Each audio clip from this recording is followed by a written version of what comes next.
एक जंगल में एक ऊंट रहता था। वह बहुत मिलनसार और दयालु स्वभाव का था। उसकी सभी जानवरों से अच्छी दोस्ती थी। वह सबसे हिल मिलकर प्रेम पूर्वक रहता था। एक दिन उस जंगल में एक जेबरा आया। ऊंट जेबरा से दोस्ती करने उसके पास गया। तुम्हारा जंगल में स्वागत है मित्र। मैं ऊंट हूँ, तुम्हारी तरफ मित्रता का हाथ बंटाता हूँ। जेबरा सफेद खाल पर काली धारियों वाला एक खूबसूरत जानवर था। उसे अपनी खूबसूरती पर बड़ा घमंड था। उसने ऊंट को देखा।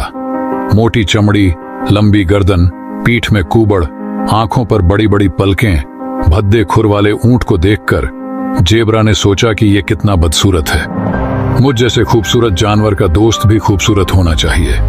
उसने ऊंट से दोस्ती करने से इनकार कर दिया और कहा कि मैं इतना खूबसूरत जानवर हूं, तुम जैसे बदसूरत जानवर से मैं मित्रता नहीं कर सकता। ऊंट को जेबरा के व्यवहार पर बहुत दुख हुआ। वह चुपचाप चला गया। कुछ समय बीते और गर्मियों का मौसम आ गया। उस साल भीषण गर्मी पड़ी। नदी तालाबों का पानी सूखने लगा। जानवरों में पानी के लिए त्राही त्राही मच गई और सभी पानी की तलाश में जंगल छोड़कर जाने लगे। जंगल के सारे जानवर परेशान थे। पानी की कमी से जेबरा के सामने भी जीने मरने की नौबत आ गई थी।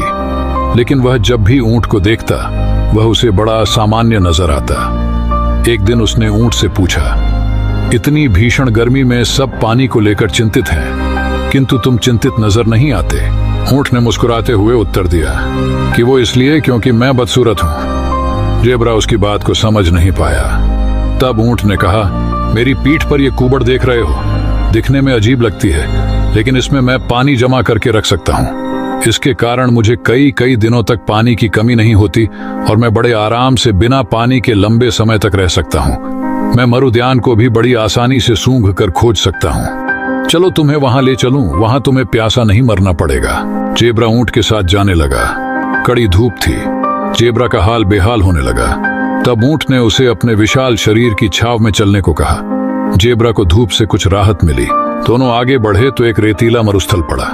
वहां रेत की आंधियां चलने लगी। ऊंट ने बताया, अपनी बड़ी बड़ी पलकों के कारण मैं ऐसे रेतीले आंधी तूफानों को आसानी से झेल सकता हूँ। मेरी चमड़ी भी मोटी है जो मुझे धूप और आंधी तूफान से बचाती है। फिर कुछ दूर और आगे बढ़े तो गर्म रेत के कारण जेबरा के पैर जलने लगे।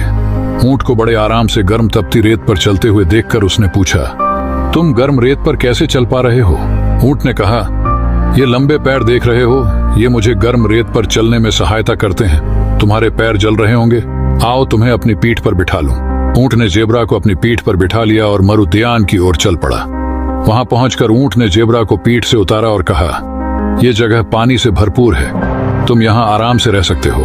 जेबरा ने मदद के लिए ऊंट का धन्यवाद किया और अपने व्यवहार पर माफी मांगते हुए कहा, मुझे माफ कर दो, मैंने तुम्हें बदसूरत समझकर तुमसे दोस्ती नहीं की थी।